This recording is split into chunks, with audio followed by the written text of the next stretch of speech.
She said, "At least my ex was bigger," at our anniversary dinner. Everyone laughed. I smiled, said one line, and left. She thought I overreacted. Her father thought differently. So did the bank. So did the judge. By the time she realized what she'd lost, I was already gone. My name is Paul Brooks. I'm 50 years old, and I've spent the last 22 years building an industrial equipment supply business from nothing. Started in a rented warehouse with one truck and a dream. Now I've got contracts with half the factories in 3 states. My hands used to do the heavy lifting. Now they sign the contracts. But that night, those same hands gripped a wine glass so hard I thought it might shatter. Claire sat across from me in that black dress she knew I loved. Her hair perfect, her smile bright. She'd always been beautiful. That's what drew me in 15 years ago when we met at her father's charity event. She was 23, fresh out of college, full of life. I was 35, divorced, and trying to rebuild after my first marriage collapsed under the weight of my business obsession. Claire felt like a second chance. Her son Kyle was just a toddler then, and when she told me she didn't know who his father was, just some mistakes from her wild phase, I didn't judge. I became that boy's dad in every way that mattered. But that night at Marcello's, something shifted. Jeremy, my so-called friend and one of my biggest clients, had been drinking too much. He made some joke about anniversary gifts, and Claire laughed, that musical sound I used to love. Then she said it, casual as ordering dessert. Well, at least my ex was bigger in the gift department. Paul's more a practical guy. The table erupted. Jeremy choked on his wine. Sarah, his wife, gasped and then giggled. Even David from the accounting firm slapped the table. Claire raised her glass, grinning. "Oh God, Paul, don't look so serious. You know I'm kidding." But I wasn't serious. I was calculating. I set down my napkin, slowly, deliberately, and looked at her. Not angry, not hurt, just looked. "Thanks for the honesty, Claire." The laughter died. Not dramatically, just faded into uncomfortable silence. People suddenly found their plates fascinating. Sarah cleared her throat. Jeremy reached for the wine bottle. Claire's smile faltered. "Babe, it's a joke. You're not really upset, are you?" I stood up, buttoned my jacket, and smiled. Not at her. At nobody in particular. "Excuse me," I said and walked out. I didn't storm. Didn't slam anything. Just left. Behind me, I heard Claire's voice, bright and nervous, trying to restart the party. "He's such a good sport, really." But I wasn't a good sport anymore. I was done being the safe choice, the practical guy, the man who paid for everything and took the jokes with a smile. I walked to my truck in the parking lot, sat in the driver's seat, and didn't start the engine. Just sat there in the dark, listening to my own breathing, feeling something inside me shift from hurt to something colder, something purposeful. That joke cost her more than she'd ever imagined, and I was about to show her exactly how much. I didn't go home that night. Not right away. Instead, I drove to the warehouse, the one where this whole business started 22 years ago. It was past midnight, but I still had keys to every lock in the building. Old habits. I walked through the dark loading bay, past rows of industrial generators and hydraulic systems, and climbed the metal stairs to my old office. The new one downtown had marble floors and a view of the river. This one had concrete walls and memories. I sat in the chair I'd bought at a garage sale in 1998, pulled out my phone, and stared at the 17 missed calls from Claire. 17. Each one probably started with tears and ended with excuses. I didn't listen to a single voicemail. Instead, I opened my email and started reading through the messages I'd been ignoring. Business contracts, client requests, and then, buried 3 weeks back, one that made my blood run cold. The subject line read, "Dad, we need to talk." It was from Kyle. My hand froze on a mouse. Kyle never called me Dad in writing. Always said it out loud, casual, easy, like it was the most natural thing in the world. But never typed it. I clicked. "Dad, I don't know how to say this. I saw something on Mom's phone a few months ago. I wasn't snooping, I swear. She left it open on the kitchen counter, and I saw messages. From some guy named Rick. They weren't just friends. I took screenshots because I didn't know what else to do. I've been carrying this around, and it's killing me. I want to tell you in person, but I keep chickening out. I'm sorry. I'm attaching the files. You deserve to know. I'm on your side. Always. Kyle." 3 attachments. All screenshots. I opened the first one. A text conversation between Claire and someone saved as R in her contacts. The messages were dated from 4 months ago. Flirty at first, then explicit. Plans to meet. Hotel names. Times when I'd be out of town on business calls. The second screenshot showed a photo. Claire and a man I didn't recognize. Younger, maybe 35, gym body, cocky smile. They were in a restaurant booth, his arm around her shoulders, her head tilted toward him like she belonged there. The third was a voice message transcription. Claire's words. I know I should feel guilty, but I don't. Paul's a good man, but he's boring. You make me feel alive again. I sat there for 20 minutes, phone in hand, staring at those words. Boring. I wasn't angry. I was numb. And then, slowly, something else crept in. Clarity. Kyle had known for months. That 16-year-old kid, the boy I'd raised since he was 2, had carried this weight alone, trying to protect me. While his mother played games, Kyle was gathering evidence. He was more of a man at 16 than most grown adults I knew. I typed a response. Kyle, thank you for trusting me with this. You did the right thing. Don't worry about your mom. I'll handle it. And son, you didn't betray anyone. You protected what matters. I'm proud of you. Stay at the house tonight if you want, or come to the warehouse if you need space. Either way, you're not in trouble. You never were. Dad. I hit send and leaned back in the chair. Claire had made her choice. She'd humiliated me publicly, betrayed me privately, and underestimated the one person in that house who actually had a spine.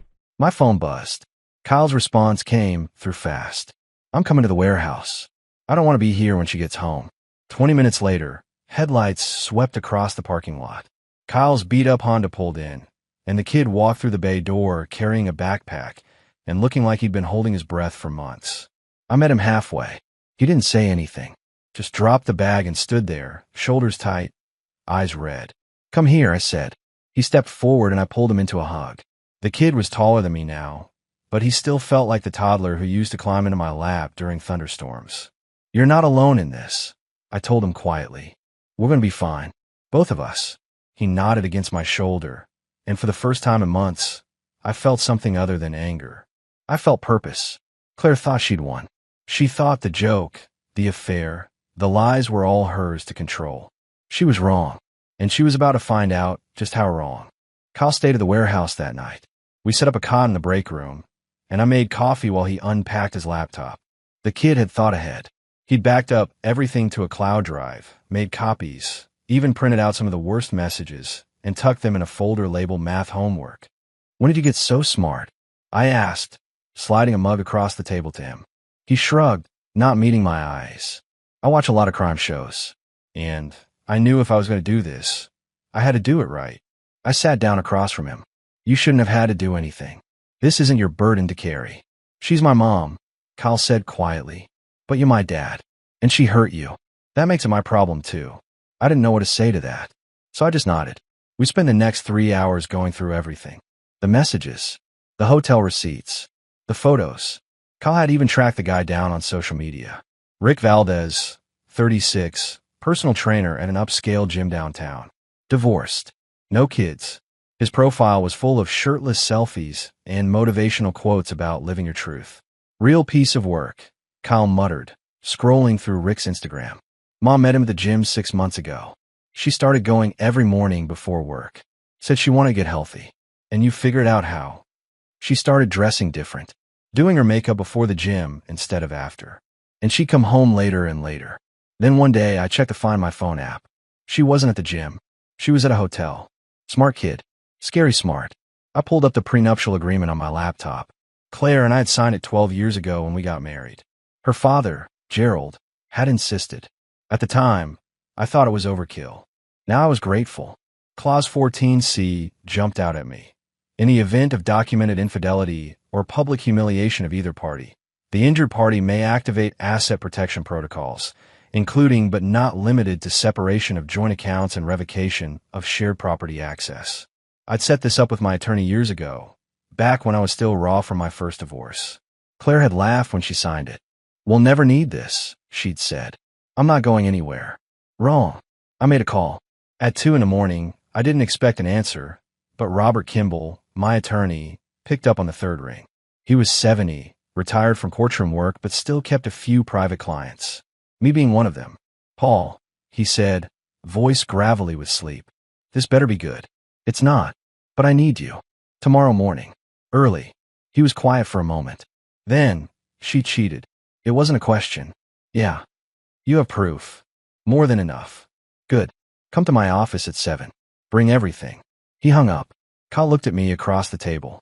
What happens now? Now, I said, closing the laptop. We execute. Your mother thinks she's playing chess. But she doesn't know I've been planning this move for 12 years. What about me? Kyle asked. His voice was steady, but I could hear the worry underneath. Where do I fit in all this? I met his eyes. You're my son. That doesn't change. Ever. I don't care what some DNA test says or what biology claims. You're mine. And when this is over, you get to choose where you want to be. No pressure. No guilt. Just choice. His jaw tightened. He nodded once, then twice. I choose you. Then we're good. I said. Now get some sleep. Tomorrow's going to be a long day. He stood up, grabbed his backpack, and headed to the break room. At the door, he stopped. Dad. Yeah. Thanks for not falling apart. I smiled, though it didn't reach my eyes. I'm saving that for later. Right now, I've got work to do. He left, and I turned back to my laptop. Pulled up the bank accounts, the property deeds, the business documents, everything Claire thought we shared.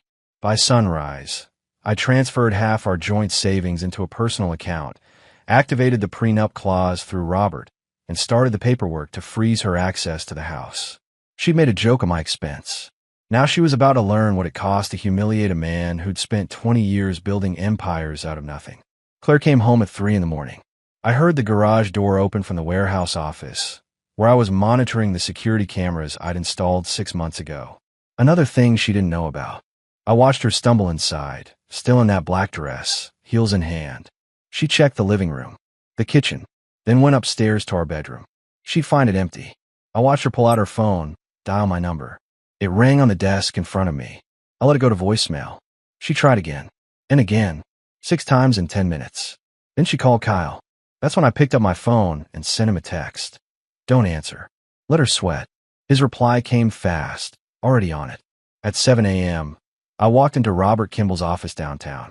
He was already there, coffee in hand, reading glasses perched on his nose. He looked up when I entered. You look terrible, he said. I feel worse. Good. Angry clients make stupid decisions. You look calculated. That's better. He gestured to the chair across from his desk. Show me what you've got. I laid out everything. The screenshots Kyle had sent. The hotel receipts. The photos. The text messages. Robert flipped through them methodically, his expression never changing. Finally, he set them down and looked at me. This is airtight. You want a divorce. Eventually. But first, I want to activate the prenup. Lock her out financially. Then file for full custody of Kyle. He's not your biological son. I've been his father for 14 years. That counts. Robert nodded slowly. It does. And given that she's the one who committed adultery, and that Kyle is 16 and can choose where he lives, you've got a strong case. But it's going to get ugly. Let it. He smiled, thin and sharp. I'll have the papers filed by noon. She'll be served by end of business today. What about the house? Under the prenup, you can revoke her access to any property held in your name prior to the marriage. That includes the house on Belmont Ridge. Do it, Paul, Robert said, leaning back in his chair. I've known you 20 years. You're not a vindictive man, but you're about to burn her world to the ground. You sure about this? I thought about the joke, the laughter, the humiliation, the months of lies while I worked myself half to death to give her the life she wanted.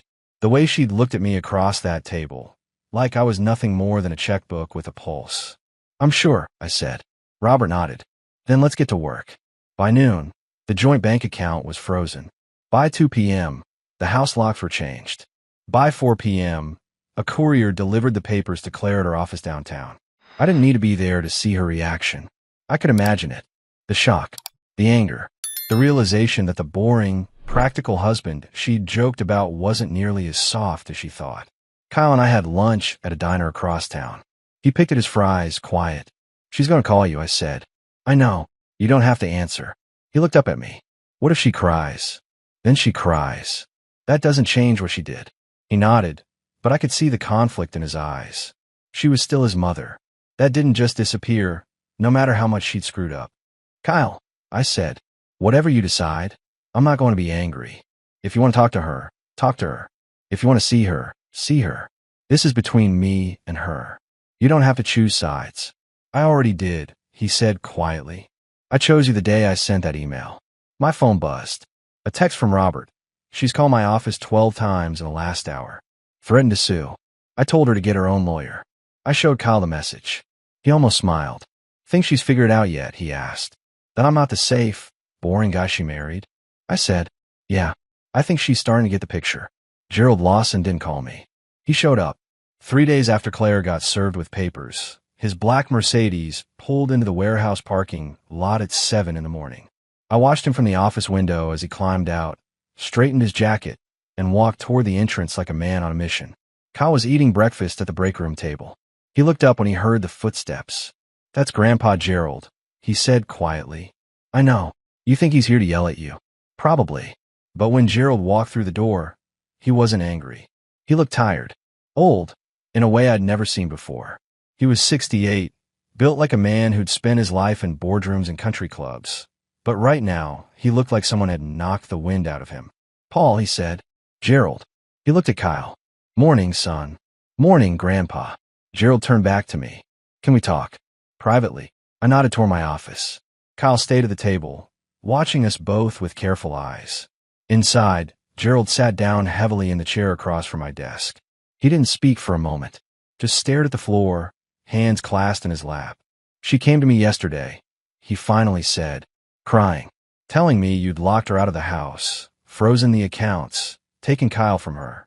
Said you were being cruel and vindictive over nothing. And you believed her. He looked up at me, and his eyes were sharp.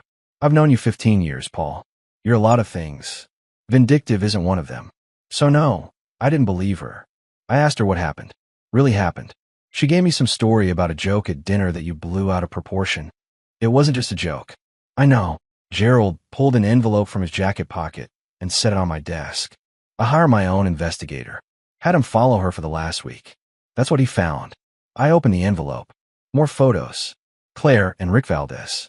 Different hotels. Different restaurants. Timestamps showing she'd been meeting him almost daily since I'd moved out.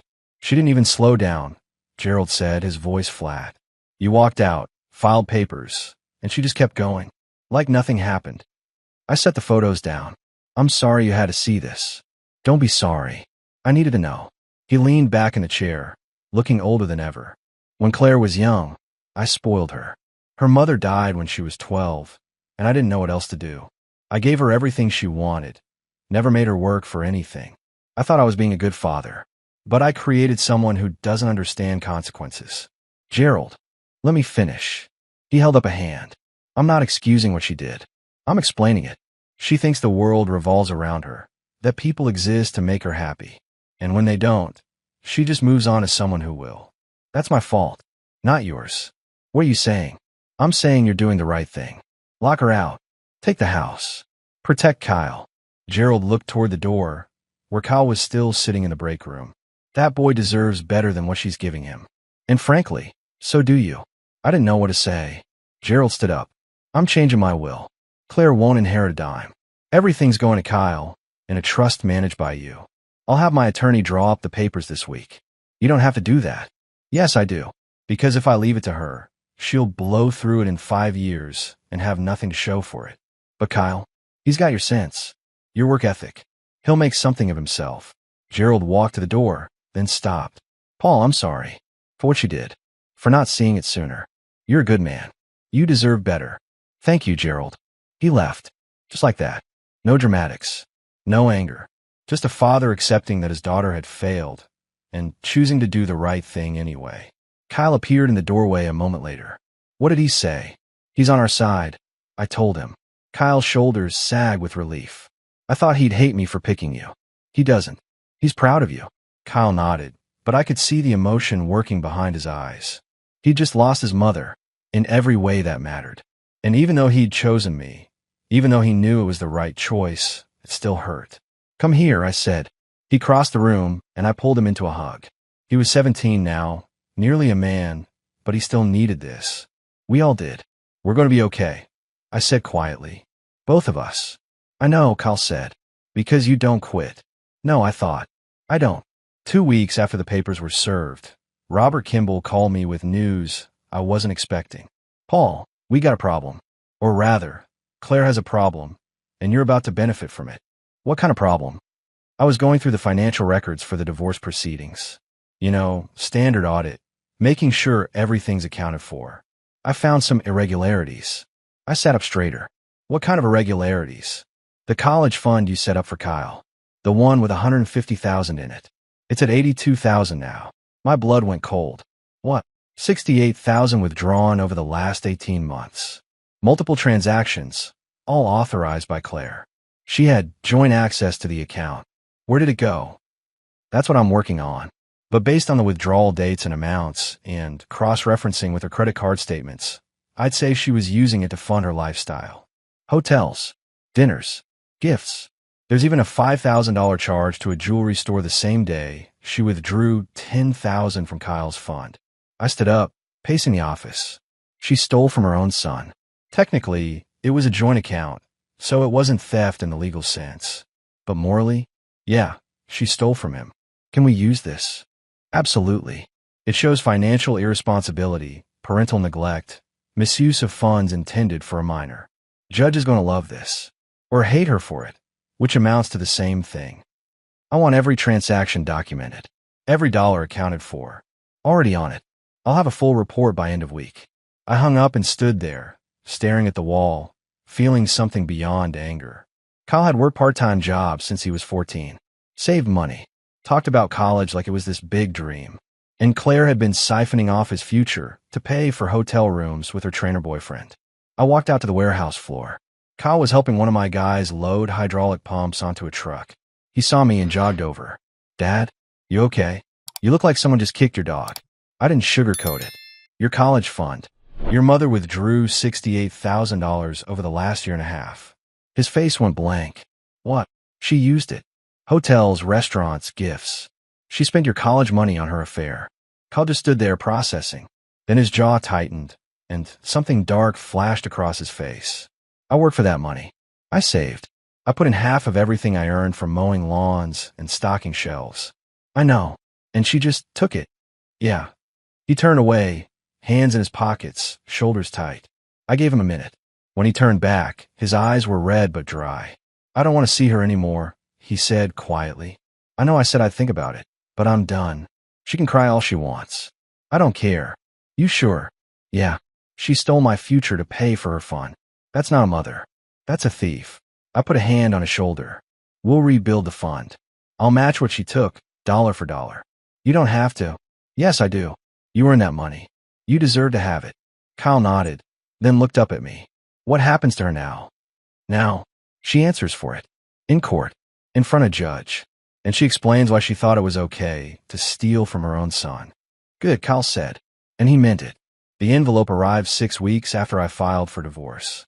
Thick, cream-colored paper, my name written in elegant gold script.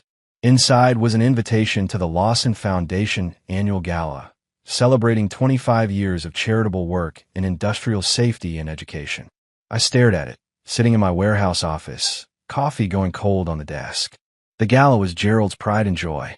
Every year, he gathered the city's business elite, raised money for scholarships and safety programs, gave speeches about responsibility and legacy. I'd attended 12 times, always with Claire on my arm, always playing the role of the supportive son-in-law. This year will be different. Kyle walked in, saw the invitation, and raised an eyebrow. You going? Thinking about it. Mom will be there. I know. You sure you want to deal with that? I set the invitation down. Kyle, I've spent the last month and a half hiding. Moving money, filing papers, avoiding confrontation. Maybe it's time I stopped hiding. What are you going to do? Show up. Be present. Let everyone see that I'm not the broken man she probably told them I am. Kyle nodded slowly. Can I come? You want to? Yeah. Grandpa Gerald asked me to. Said it would mean a lot to him. And honestly, I want to be there. For you.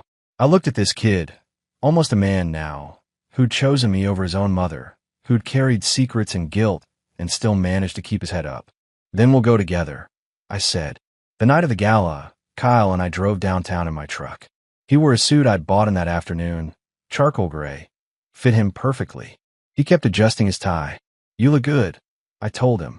I feel like I'm playing dress up. You're not. You're representing yourself. And you're doing it well. We pulled up to the Grandview Hotel, handed the keys to valet, and walked through the massive doors into the ballroom. The place was packed. Business owners, city officials, donors. Everyone dressed to impress, holding champagne glasses, making small talk. And there, near the center of the room, was Claire. She wore red. Always red when she wanted attention. Her hair was done up, makeup perfect, and she was laughing with a group of women I recognized from her social circle. She hadn't seen me yet. Gerald spotted us first. He crossed the room, shook my hand firmly, then pulled Kyle into a hug. Glad you came, Gerald said to me. Wouldn't miss it. She's been telling people you're unstable, that you're trying to turn Kyle against her. And what do people say? Gerald smiled. They're polite to her face. But I've had 3 separate people pull me aside and ask if you're okay. Word travels fast in circles like this. Good, Kyle, and I moved through the room. I shook hands, made conversation, acted like nothing was wrong. Every few minutes, I'd catch someone glancing between me and Claire, putting together the pieces. Then she saw me. Our eyes met across the room. Her smile froze. The champagne glass in her hand trembled slightly. I didn't look away, just held her gaze, calm and steady, until she turned back to her group. Dad, Kyle whispered. She looked scared. She should be. The evening progressed. Dinner was served. Gerald gave his speech, thanked donors, announced scholarship recipients. And then, at the end, he did something unexpected. Before we closed tonight, Gerald said from the podium, I want to recognize someone who embodies the values this foundation stands for. Someone who builds, who creates, who provides opportunities for others. Paul Brooks, would you stand? I stood, surprised. Paul started with nothing and built Brooks Industrial Supply into one of the most reliable contractors in the state. He employs over 60 people. He's been a partner in this foundation for years, quietly funding scholarships, never asking for recognition. And more importantly, he's been a father to my grandson Kyle, who's here tonight, and who's grown into a fine young man because of Paul's influence. Applause filled the room. I saw Claire's face go pale. Gerald continued. Family isn't always blood. Sometimes it's the choice we make to show up, to do the work, to be present. Paul's done that, and we're grateful. I sat down. Kyle gripped my shoulder. Around the room, people were watching me differently now, not with pity or curiosity, but with respect. Claire left 10 minutes later. Didn't say goodbye to anyone. Just walked out, heels clicking on marble. Kyle watched her go. She didn't expect that. No, I said. She didn't. And that was the point. Claire tried to approach me 3 times that night at the gala. Each time, someone intercepted her. First Gerald, who pulled her aside for what looked like a tense conversation. Then one of her friends, who whispered something that made Claire's face flush. The third time, I simply turned and walked in the other direction. By the time the event ended, she was furious. Kyle and I were walking to the valet stand when she caught up to us in the lobby. Paul, she called out. I stopped, turned. Kyle stayed beside me. Claire looked different up close. Tired under the makeup. Thinner than I remembered. Her eyes were hard. We need to talk, she said. No, we don't. Yes, we do. You're turning everyone against me. My own father just humiliated me in front of 200 people. He recognized me for my work. That's not humiliation. You know what I mean. Her voice rose. You've poisoned him. You've taken Kyle. You've locked me out of my own house. This is insane. Your house, I said calmly. The one I bought 7 years before we got married. The one that's titled solely in my name.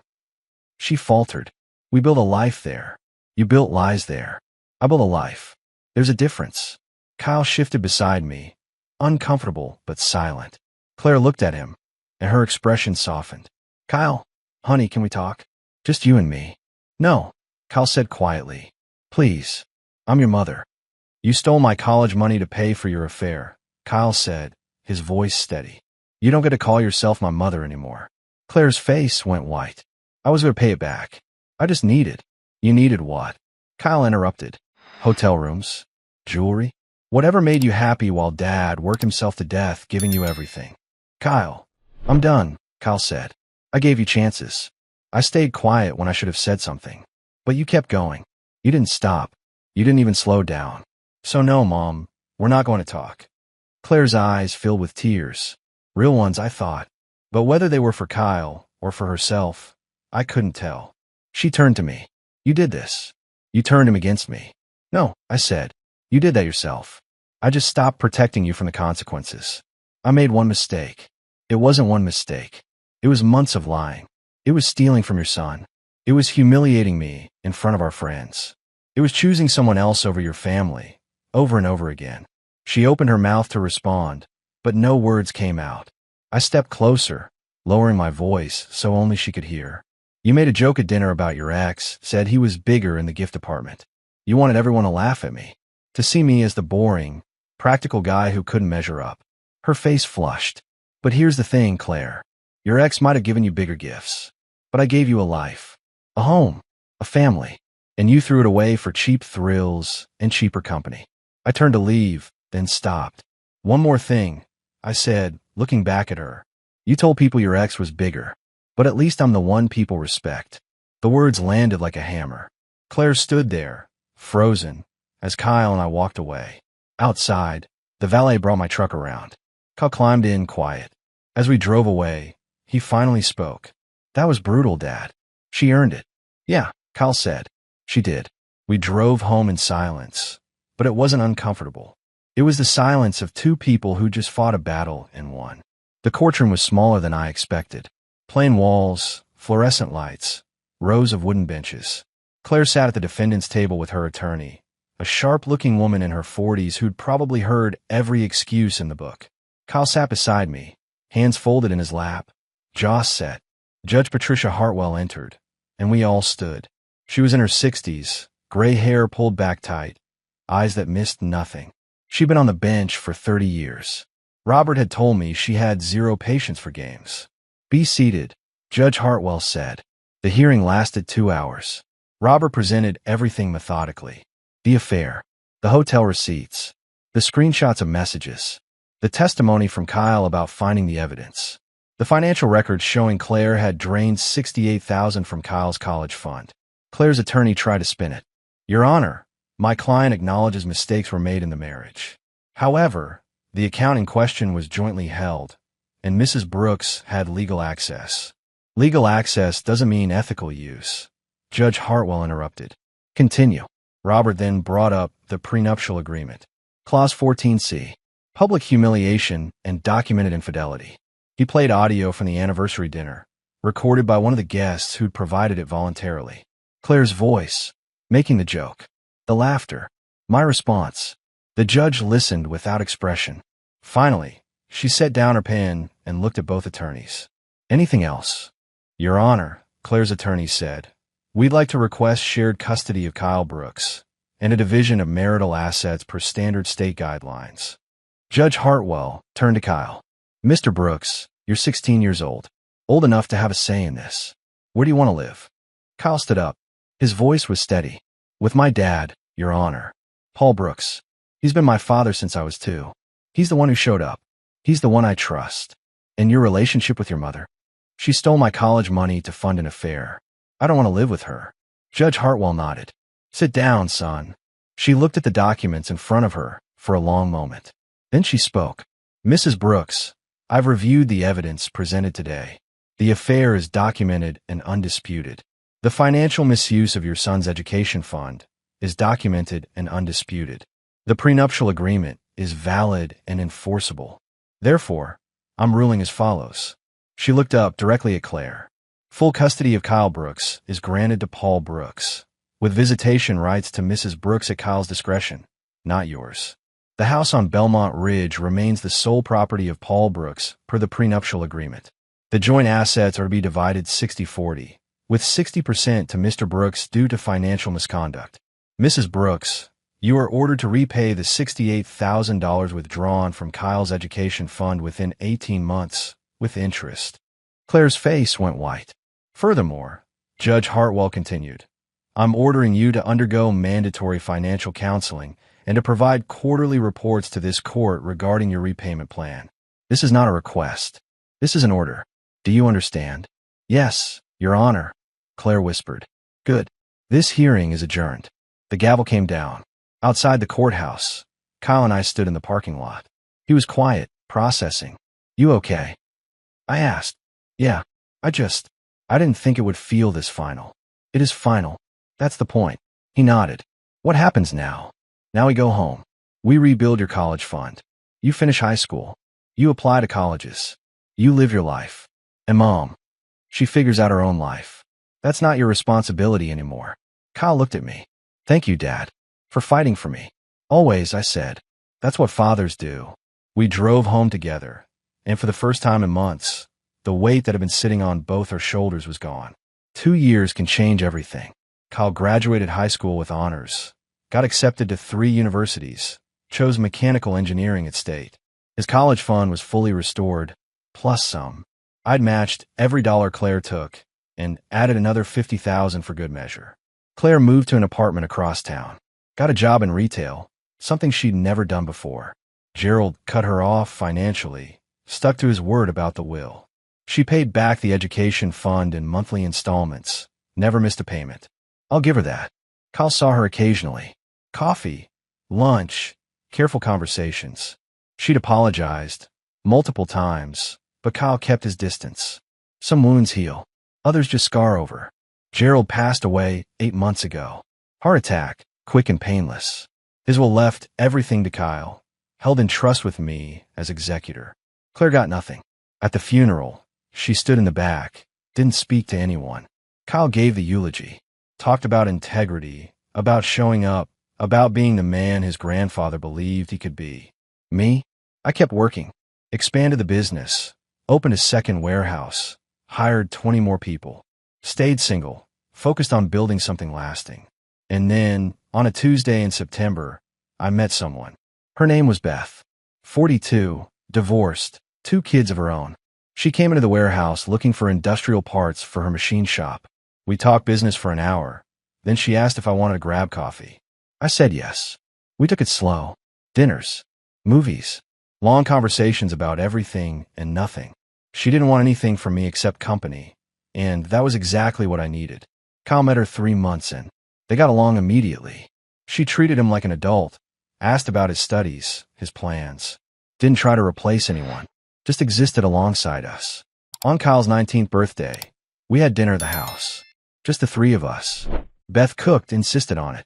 Kyle told stories about college, about his engineering projects, about the life he was building. At the end of the night, as Beth was leaving, Kyle pulled me aside. I like her, Dad. She's good for you. Yeah. You deserve to be happy. So do you, son. He grinned. I am. Thanks to you. After he left for campus the next morning, I sat on the back porch with my coffee, looking out at the yard, thinking about everything that had happened.